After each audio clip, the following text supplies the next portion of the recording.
Do you think we'll see a heavy dose of Christian Gonzalez, who, by the way, congratulations, NFL Rookie of the Month. That was announced earlier today. Do you think we'll see a heavy dose? Huh? That's not a real award. Will you stop? Give the guy some credit, will you? I'm just telling you. We never talk about those awards because they're not. Nobody knows how those awards come up. It's the NFL Public Relations Department that comes up with them. Give him credit, Greg. So I said he's been great. I know. Do you think we'll see a healthy dose of Gonzo on CeeDee Lamb Sunday? This is the Greg Bedard Patriots Podcast with Nick Cattles. No, it's Cowboys week. Cowboys week, Greg. Everybody's talking about this game. I think it's a game, before we dive into the details, where if the Patriots win on Sunday, man, oh man, does the narrative change, the expectations change. A lot of things could change if the Pats win. First, though, of course, I got to tell you, FanDuel, our friends, episode brought to you by FanDuel, the exclusive wagering partner of the CLNS Media Network. New customers get $200 in bonus bets guaranteed, as Chuck Barkley says, when you place a $5 bet. All right, Greg, before we get into the ins and outs of this football game and the details of it, first, let's hit some headlines as we always do. The injury report. So everybody was on the field yesterday, Greg, including Devon Godchow. Pretty good sign for the guys, huh? Yeah, I think, all the way around, both with, what happened with them. We know Ekawale went on injured reserve. We'll talk a little bit about that a little bit more in a second. But, everybody was on the practice field. That's good news for the Patriots. The Cowboys had bad news. So, combine those things, good news on both fronts for the Patriots. I mean, Barmore, Jonathan Jones, City So, Cole Strange being on the practice field is big.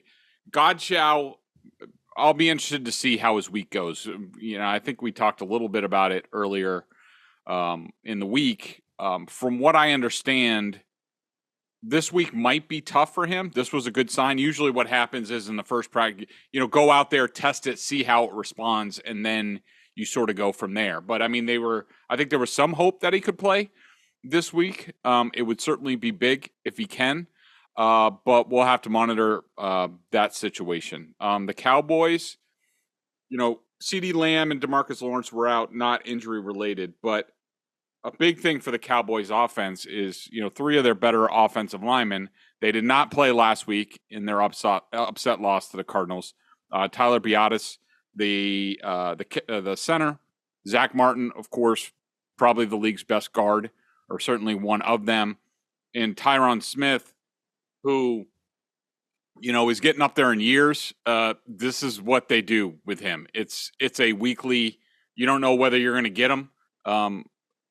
When he's out there, he makes a huge difference for this team. He's not the elite guy that he used to be, given all the mileage and the injuries, but, you could easily see on film the trickle-down effect of not having those guys. I mean, imagine the Patriots line without Trent Brown, David Andrews, and Michael Wenu. Not good. And so predictably, Dallas wasn't as sharp as they could have been last week. Some of that was on the offensive line. Some of that was other reasons, which we're going to talk about. But combine the two teams, good news for the Patriots on the injury front. Speaking of offensive line, Patriots, Cole Strange, he was out there on the field during practice yesterday. Of course, we discussed him earlier in the week, Greg, and you've made the rounds, my friend. Boy, have I been inundated with my friend Greg Bedard. I saw you on Felger and Maz after doing the pod with you. And then I saw you on NBC Sports Tonight talking about Cole Strange. And then I happened to pop on John Rook's Patriots playbook yesterday. As I was doing some work, and you're on there too. It's like this is the everybody's talking about the Taylor Swift tour. The Greg Bedard tour is in full force. Worldwide Greg. So move over ratings Worldwide are going West. through the roof. Yeah. So Cole Strange, we talked about him earlier in the week, and the fact that he didn't play well. He looks like the same guy that he looked like last year. Could we see something happen with him? First, I want to ask you, have you gotten any more information as far as could it be injury related? And secondly, is the door open for Antonio Mafi on Sunday? I don't have any more information on, whether his struggles are injury based. I mean, I think we can surmise that considering, what he went through in training camp, and also during the game against the Jets, it was clear and obvious that he was dealing with some sort of injury. He was working with the training staff. So, there's some part of that. I think this gets into a situation where, and Bill Belichick has to deal with this every week, with a player coming back from injury. Hey, is it better just to wait and let them get more healthy? That sort of thing. And I think that's definitely in play here. And like, how much are the Patriots losing? If you're looking at a 70% Cole Strange versus a 95% Antonio Mafi, a 5th-round rookie, what are you really losing? And some of it might have to do with how they want to play this game. And we'll talk about that when we dig into the Dallas defense and what the Cardinals did against them. Is this a game where they just want to be a power team? Could be. Is this a game where they want their most athletic offensive linemen on the field to get to the second level against the Cowboys linebackers? Yeah, that could come into the equation too. So there's a lot of things at play going into this game. All right. One of the things that you and I have talked about, I've been saying this for the last couple of weeks. I think you've been saying it as well.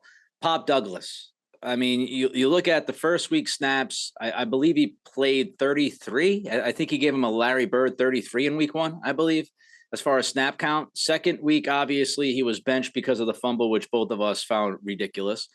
And then last week, he played 17 snaps.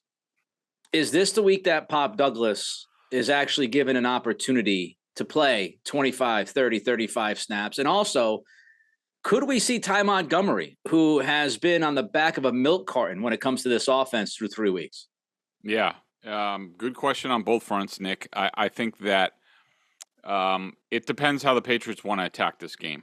And, we'll dig deeper into what Arizona did against the Cowboys to sort of bludgeon them on offense the way that they did. I mean, it was very impressive. And one of the things that the Cardinals were able to do with guys like Rondale Moore, with Hollywood Brown, speed, they were able to match Dallas's speed. Dallas is extremely fast on defense, and having those two guys on the field and in different places, like Rondale Moore's lining up at running back, even though he's really more of a receiver, it just led me to thinking, watching the film, I'm like, the Patriots could do some of these things if they put, Pop Douglas here, if they use Ty Montgomery on third down. Of course, there's the whole Zeke returning to Dallas. So, are they going to play that up, which would minimize Ty Montgomery started last year as the third down back, and, he was okay until he got hurt in the first game, and then he was gone, and now he, like you said, he's on a milk carton. I mean, the only time I see him really is rushing field goal blocks, and he's all over the special teams, which is awesome. Yeah, wonderful. And, watch, he'll block a field goal this week, and then I can get blawed to death. But, the case can be made that if the Patriots liked what they saw on film from the Cardinals, that they say, we can do some of these same sort of things if we try to get our fastest team on the field. And for me, that means Pop Douglas for sure. And, sprinkle in some Ty Montgomery. Those guys, I think have some value. And for a very slow offense, I'm all for putting more speed on the field. I used to have a segment on my show in Sacramento when I was out there. Big deal or no big deal? Zeke Elliott is returning to Dallas this week. Zeke says, look, it's just another game to me. That's what everybody says when they're about to play their former team. It's just another game. Well, most guys say that. Some actually tell you the truth. But it did come out this week that, Zeke, he pretty much wasn't really given too much of a great goodbye by the Cowboys. Just kind of an afterthought. Just like, see you later. And there wasn't much talk. What do you think this means for Zeke coming up this weekend, especially coming off of last week's game, which I think all of us would agree was Zeke's best game so far as a Patriot? He had at least a little bit of burst. What do you think we should expect from Zeke as far as emotions go, but most importantly on the field? Is Bill Belichick going to give Elliott an opportunity here to do some work against his former team? I bet he does. I mean, that's Bill's track record. He loves to give the former players a chance to stick a little dagger into their former team. And I expect that they're going to do that. I mean, you look at the Cowboys, they miss Zeke. I mean, Tony Pollard's really good. No complaints there, but they are sort of missing a, short yardage, goal line, red zone type of guy like Zeke has been to the Patriots. The Cowboys are one of the worst red zone teams in the league, and I think that Zeke could help them in that respect. And I do think he's going to be highly motivated. I do worry about players being too geeked up and trying to do too much, and I think that Zeke's at that stage in his career where he's limited by his body. He can't do the things that the great Ezekiel Elliott used to do. He's now average Ezekiel Elliott, and you worry about him trying to capture past glory. I still think if he plays within himself like he did last week, he can absolutely be effective and have a great return. And I do think it's going to be a major storyline in this game for TVs. I mean, it's not on Taylor Swift level, but I think it's pretty big. And I think that he'll do a good job. I do worry about him being a little overexcited, but you look at this team and how Dallas can be picked apart a little bit. And I do think that the ground game is going to have to be key for the Patriots. And I do think that they have the ability to do some things in this game. And I think they're going to need both backs, Ramondre Stevenson and Ezekiel Elliott, to really, if they're going to win this game, both of them have to eat a little bit. You touched on the red zone area. The Cowboys are the fourth worst team in the league in the red zone, converting 40% as far as touchdown rate goes once they get into the red area. Zeke, the last 2 years for the Cowboys, had 70 combined red zone carries. So he was the guy. They got inside the 20. They gave that dude the football. And so you have a thing where, Zeke is now obviously no longer in Dallas. So you take away those 70 red zone carries, 35 a year. You're trying to figure out who's going to get those carries. Pollard's not a big guy. Dowdle's not a really big guy. They're a kind of a smaller speed athletic team. So in space, they can do some damage. But, once you get in the red zone and things tighten up and teams get physical, you have an issue. On top of that, Greg, Dak Prescott, he's just not running nearly as much as he did before the fractured ankle. He's a different guy after the ankle injury, and he's uncomfortable running. They don't call runs for him in the red zone very often. Now watch, he'll run three into the end zone this weekend, but they haven't done that. Dalton Schultz went to Houston. Schultz was the guy. He was the pass catcher that received the most red zone targets last year. So he's gone. And I've got an amazing stat for you before we get into more details about this game coming up. Dak Prescott has not thrown a touchdown to a wide receiver in 16 consecutive quarters. Wow. Kind of crazy. I think we need a new segment. Nick's amazing. But I mean, that's nuts.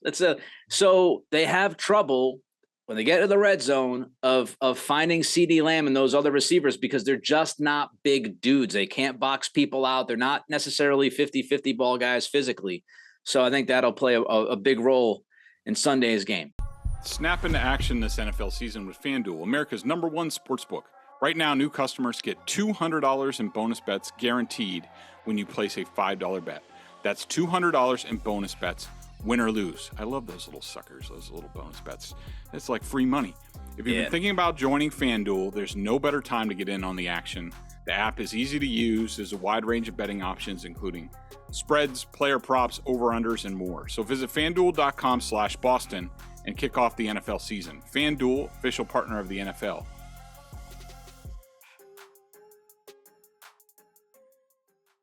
What if there was an app that used AI and machine learning to suggest smart sports bets? There is, and it's called Odds Are. It is a mobile app you need to know what bets of the day are smart ones. Download the app, sign up for an account, and let the latest data analysis guide you through today's point spreads, money lines, and over-unders. I just did it. It's easy. If you see green, that's a smart bet. If you see yellow, you're on your own. If you see red, don't do it. Odds Are doesn't take your bet, it makes you better at it. With Odds Are on your mobile phone, you're a tap away from making a smart play. It's smart betting made simple. Find Odds Are app in the App Store or on Google Play. Get a 2 free week trial it's just $10 a month after that. But hey, listen to that. That's for the usual people, the normal people. Listeners to this podcast, the Greg Bedard Patriots Podcast, you actually get a special deal. Get your first 30 days of the app free. Just go to oddsr.com/Bedard to download the app. That's oddsr.com/Bedard. 30 days of smarter betting free. We'd call that a winning bet. The casinos and sportsbook want you to bet. OddsR wants you to win. Go get it. All right, so Greg, let's jump to the Cowboys now and talk about that game against the Cardinals last weekend. Did Dallas, I've heard this from some people, oh, well, Dallas just overlooked Arizona. They took Arizona lightly, and that's why they got beat the way they did. Do you think Dallas just overlooked them, or was this Arizona actually with a good game plan and did things that gave Dallas legitimate trouble? Well, I would say a little bit of both. I mean, when you have 13 penalties for 107 yards, and a lot of them were pre-snap, dumbass stuff. Obviously, your team's not on their mental P's and Q's. There was a lot of discipline issue up front on the Dallas Cowboys defense. I haven't watched the Cowboys to know whether that was a 1-week aberration where they just weren't reading their keys right, or just didn't study enough, or this is like who they are and the Cardinals just exposed them. But I will say this. I'm not all that familiar with Jonathan Gannon and his new coaching staff in Arizona, but I got to tell you, one of the first things I did was I Googled who the hell is the Cardinals offensive coordinator. And because they did a lot of things. I mean, this was, how do I term this? This was, I would say it's, Josh McDaniels-esque in terms of, taking what they see on film, the weaknesses of a defense, and totally tailoring their game plan from start to finish to expose Dallas. And a lot of what to me, what separates this, and you'll hear guys like Chris Sims say the sort of the same thing. And I think, Chris Sims' podcast is, unreal. And I'm glad I watched the film before I listened to him, but we share basically the same opinions on a lot of things, but it's certainly on this. The best play callers are the guys who set things up. And Josh McDaniels was very good at that. Bill O'Brien does it, has started to do it more where, like last week, the 13 personnel stuff, they were building to that, and that led to the 58-yard touchdown pass. And the Cardinals do a lot of the same thing where you'll be like, oh, well, they're in this formation again. And people will see on BSJ, because I did a lengthy video breaking down some of the deficiencies in the Dallas defense in this game.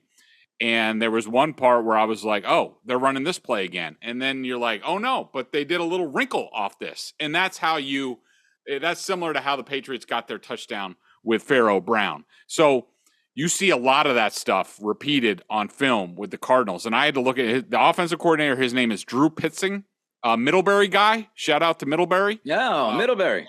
Yeah, assistant coach at BC and Harvard. I'm not sure whether he's a New England guy at heart. But he cut his teeth really. He comes from the Norv Turner. He served under Norv and Scott Turner in Minnesota for a long time. He was Kevin Stefanski's quarterbacks coach in Cleveland the previous 3 years. And I got to tell you, their game plan. I mean, we know they're not the most dynamic team in terms of talent. And you look at the Patriots and you're like, oh, well, can they do sort of these types of things? I mean, Josh Dobbs is their quarterback. I couldn't tell you how many of their offensive linemen I know. The tight ends that I see, not that great. Of course, James Conner, the running back, is good. They have Hollywood Brown, but he's not that great. Rondale Moore, sort of like a reject from other places. But man, it was a beautiful thing to watch. Now, the big question is, So how did they do this to the Cowboys? There's a couple of things that you have to know about the Cowboys. Number one, they are a very fast defense. Number two, they're not the most disciplined team. So the Cardinals did a great job of moving them one way or the other. They would get them going one way, pin them in. They would pull guys behind. the Cardinals also did a great job, and this is where I wonder whether the Patriots can do this, and I'm hoping for a little bit more Demario Douglas. If we see a lot of Demario Douglas, this is them lifting from the Cardinals and using it against the Cowboys. The Cardinals do a lot of motion, similar, not quite to the extent of the Dolphins, but they do a lot of that stuff. Motion back and forth, pulling guys, play fake this way, fake the reverse this way, then dump it down. Like, there's a lot of cool stuff happening on their offense. It's extremely well coordinated. And I thought that you combine that with they use Dallas's speed and over aggressiveness, especially at linebacker, Van Esch, and the other dude. Sorry, I'm just looking it up right now. I just had it here. Van Der Esch and Damone Clark. Those guys were horrible in this game. Micah Parsons, they used sort of like his aggressiveness against him. They did sort of the Philly read option thing where you're reading Micah Parsons and trying to go around him. So, the Cardinals beat the crap out of the Patriots. Their offense beat the crap out of the Dallas defense. The worry for the Patriots is that the Cardinals just showed Dallas everywhere where they're vulnerable. The Cowboys are not very good inside on the defensive line. They're very small. Hankins, a Vegas reject by McDaniels, stinks. The other guy, who, by the way, is now what I just figured out how you say his name, and it's now one of my favorite names in the league. Osa Odigizua. Oh yeah, Odigizua. Odigizua. Yeah. Love that name.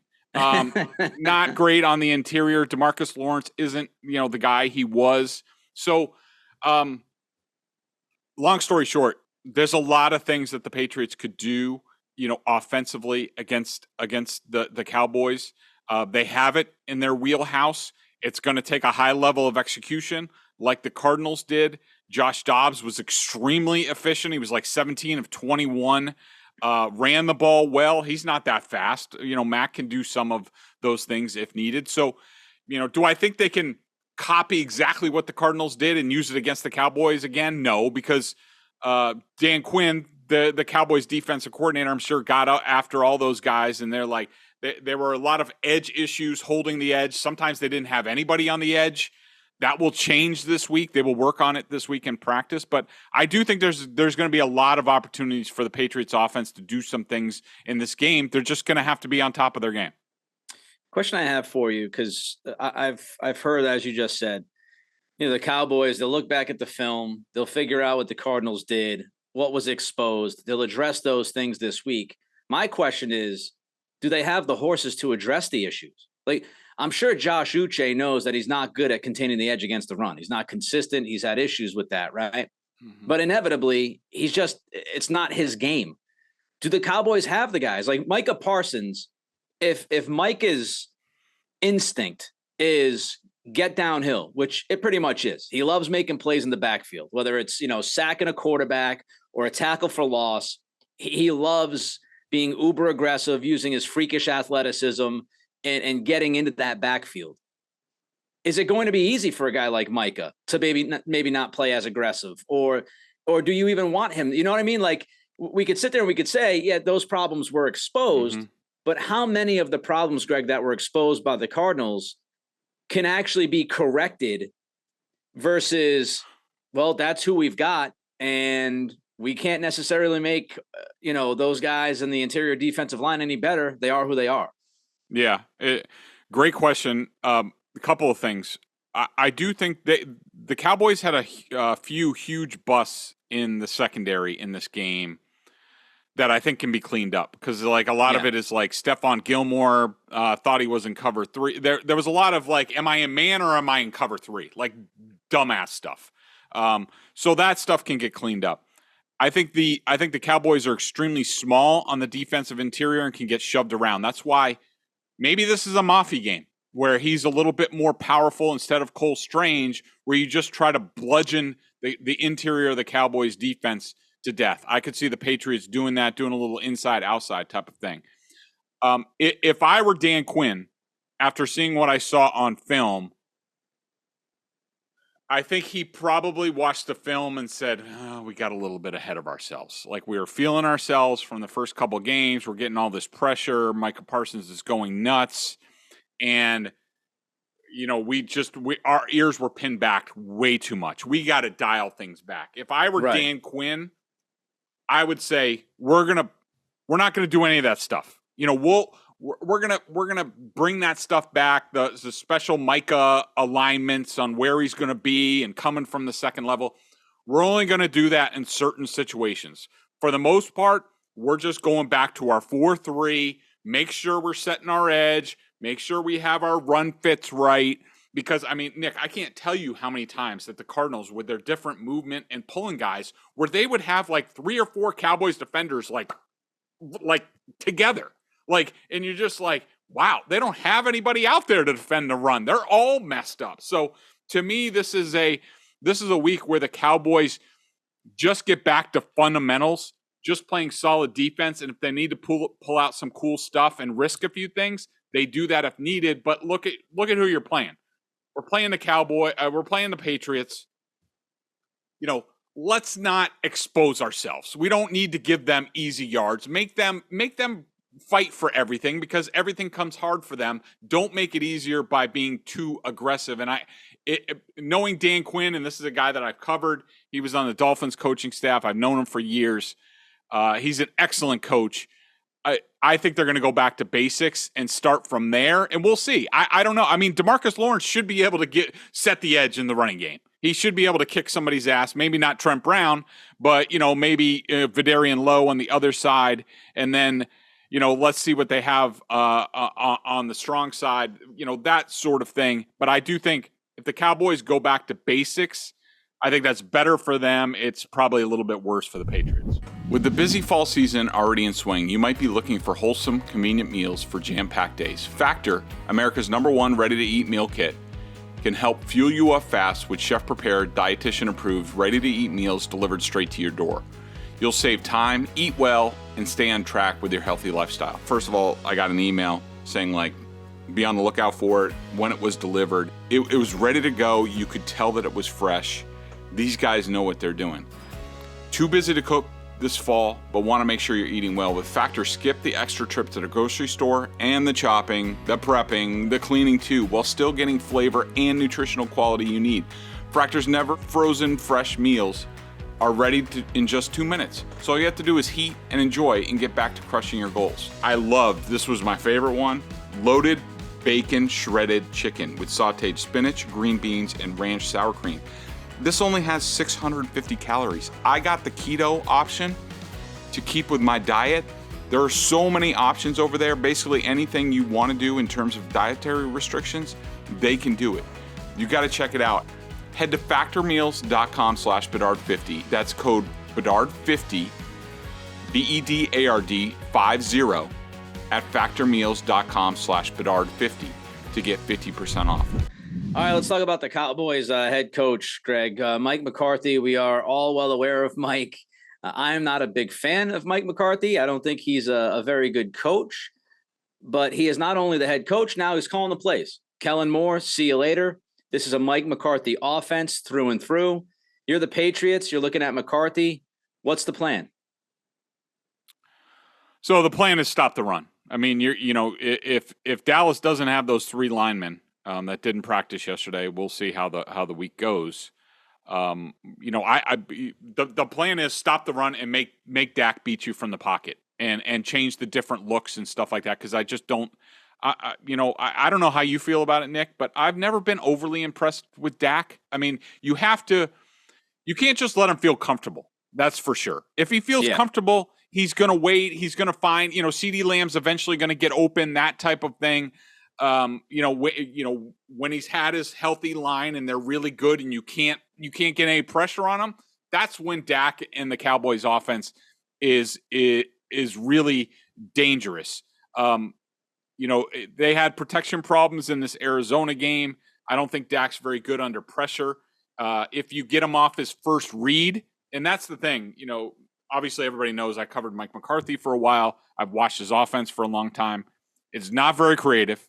It's sort of old school West Coast. There's not a lot of motion. A lot of it's old school West Coast, which means shorter pass patterns, get the ball in the hands of the receiver quickly, yards after the catch. Think of Greg Jennings, think of Donald Driver back, when the Packers offense was popping.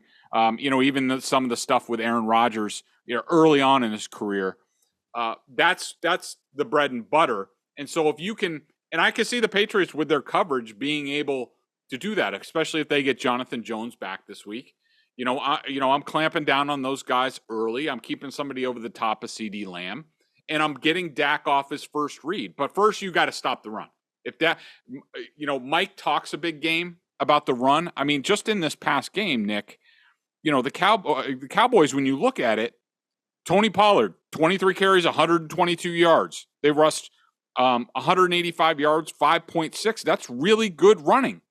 But, Dax has, 40 attempts, only 25 completions, only 249 yards on those 40 attempts. So, not a very good yards per attempt average. Mike talks a big game about, he'll talk a big game about wanting to rush 50, 60 times in a game. It's freaking bullcrap.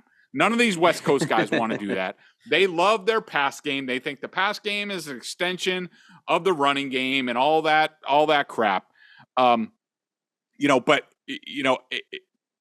Mike likes to set up the play action, things like that. So you got to stop the run, make Dak feel a little bit uncomfortable, get him off his first read, his primary read, and then after that, he's pretty easy to defend. If you look at what the Cowboys have done offensively, they have run the ball a ton early on overall in the first 3 games. How much of that was having a lead? Obviously, they blew out the Giants in week 1. They had to play against the Jets in week 2, very much like the Patriots. I'm sure they weren't shaking in their cleats about Zach Wilson. So that game was what it was. But the one thing that does stick out is kind of in a similar way of the Patriots, long drives. Dallas, 9 play drives, 11 play drives, 13 play drives. I was looking, I was reading The Athletic this week, and they kind of mapped out some of those drives against Arizona. So death by 1,000 paper cuts. It's just for them to score, they got to have 12 play drives. And on top of that, what we mentioned earlier is the red zone offense hasn't been very good. So now you're taking all of this time driving down the field, which means you're not going to get as many possessions as you usually do because you're going 12, 13 play drives. And then when you get into the red area, you can't finish those drives. So I can only imagine, Cowboys fans are probably incredibly frustrated watching this offense at times because it takes them forever to get to the red zone. And then when they get to the red zone, they don't pay it off. The Patriots, when they get to the red zone, they pay it off. They just can't get to the red zone as much. That's kind of how these teams work. Dak, it's interesting. I saw Andrew Callahan post this earlier this week. I think Andrew does some great work. And, he looked back at the game in 2021 and the Patriots forced Dak to be patient and Dak played really well. So that goes hand in hand with what you were saying, Greg. If you give Dak time and you force him to be patient, that almost feeds right into what he wants to do. So I do think you got to get him off his spot. And since that fractured ankle, again, he's not the same guy mobility-wise. I don't think he's extra comfortable running with the football or moving around too much. So I agree with you on that. Do you think we'll see a heavy dose of Christian Gonzalez, who, by the way, congratulations, NFL Rookie of the Month. That was announced earlier today. Do you think we'll see a heavy dose? Huh? That's not a real award. Will you stop? Give the guy some credit, will you? I'm just telling you. We never talk about those awards because they're not. Nobody knows how those awards come up. It's the NFL Public Relations Department that comes up with them. Give him credit, Greg. So I said he's been great. I know. Do you think we'll see a healthy dose of Gonzo on CeeDee Lamb Sunday? I mean, I would assume so. I don't see why not. I mean, the way he's, like we said, his coverage is real on film. And I think CeeDee's really good. I think, he'll have, the way the Patriots like to do it is give him help over the top so the cornerback knows he can be more aggressive underneath. That's sort of what they did with A.J. Brown in week 1 and Tyreek Hill at times. If you have 3 deep safeties and you just have to, be underneath, it gives you a lot of confidence to play coverage. But yeah, I think they'll do that. And I think, what you brought up about the Cowboys and their offense is definitely key in this game. And it's one of the reasons why I think this is, a victory if not a very close game, is definitely in the Patriots' wheelhouse on Sunday. And that's because, Mike McCarthy, he is a big sort of macho. He's a macho Pittsburgh guy, and he'll even admit that. And he grew up watching the Steelers, grew up a Steelers fan. And, while he's West Coast, like his ideal game print is, ball control, dominate time of possession, run the ball, high percentage completion. Like that's what he wants.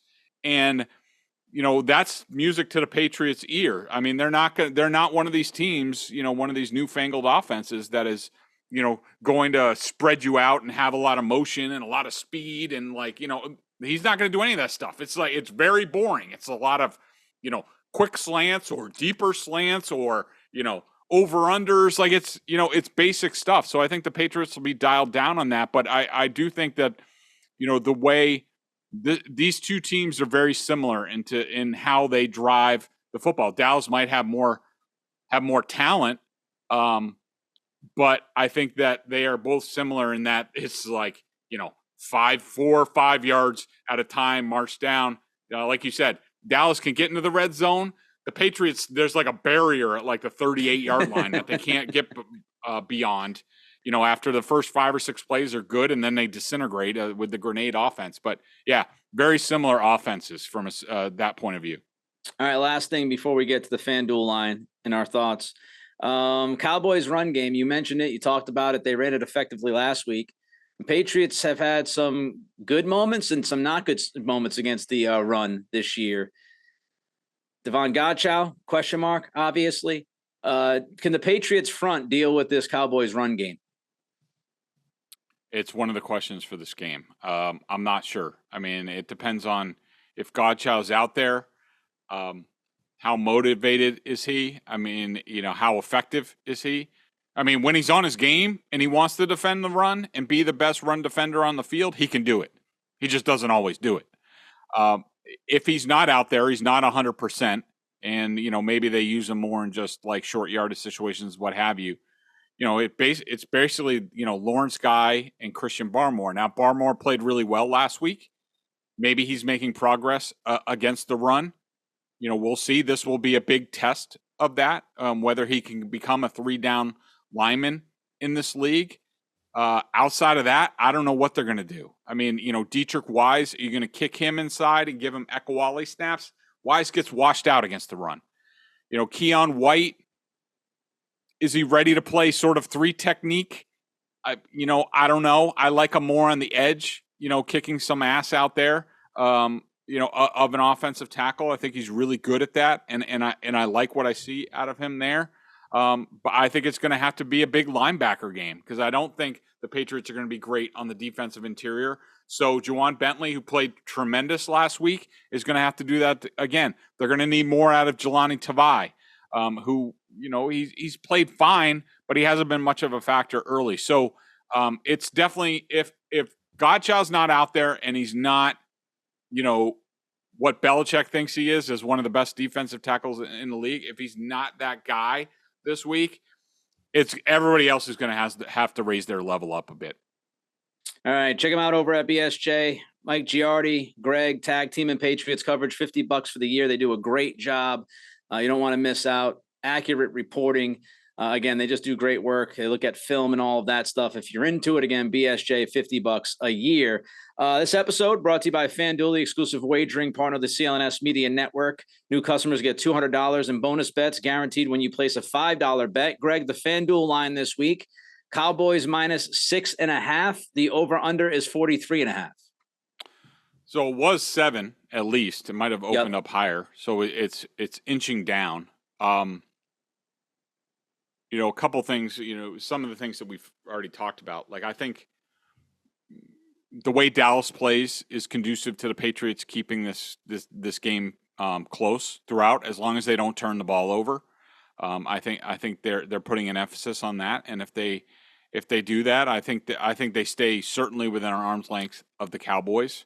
Some other things I was looking at. So the official for this game is, and I'm not a big guy on this, but I decided to look at this. So Scott Novak is the referee. for this game. A couple of key stats from Sharp Football Analysis. Let's see. So, home teams with Novak are a league worst 7-12 against the spread last season. There also Novak was 11-5 under in 2022, with his games combining for an NFL low 38.5 points. Novak is 2-1. He officiated the Cowboys versus Patriots in Week 12 of 2019. That was a 13-9 home win for the Patriots, who were 5.5-point favorites. So I think that and also they call more. His crew calls more penalties on the home team. It's not huge, but there's enough there. So you combine the Dallas offensive line injuries, which I think are real, and help boost an undermanned Patriots defensive front, and neutralizes the Dallas running game a little bit. I think that Bill O'Brien will have things up his sleeve. I think that the Cowboys can't run away from the Patriots. The Patriots will just, keep a lid on them. I don't know who I'm going to pick. I certainly like the Patriots to cover the point spread, and I also like the under in this game. Yeah, I mean, I'm pretty much on the same page as you. I'm not ready quite to give my pick and the exact score, what I think it could be, but I feel the same way. I mean, I think both of these teams, they're not going to have a ton of possessions in this game. Can the Patriots get to the red zone? Can the Cowboys score when they get to the red zone? How much time is taken to get there, especially by Dallas? And I think the defense for Dallas is trying to figure itself out without Trevon Diggs. I think, it's still kind of early in the process, and they could still be a little confused every once in a while. I would certainly anticipate Bill O'Brien to take advantage of some of the communication in the secondary. And, Dallas has played the most man coverage in the NFL this year, according to Pro Football Focus. If they play a lot of man on Sunday, then that's when you bust out the bunch formations and try to confuse those guys. I think the Patriots stay within the 6.5. The over-under is kind of killing me because I keep looking at this and just feel like it's almost like a 23-20 game, and that's right at 43, and it's 43.5. But I wouldn't be super confident in putting this money down on this, but I would say I would go with the under as well. So I think the Patriots will cover, and I will also go with the under on this game Sunday. We'll see if we're right. Everybody enjoy the game on Sunday. He's Greg. I'm Nick. We'll be back early next week to recap this game. Until then, have a great weekend. The CLNS Media Network is powered by FanDuel. Sign up at FanDuel.com/Boston and get in on the action with $200 in bonus bets guaranteed when you place a $5 bet. That's $200 in bonus bets, win or lose.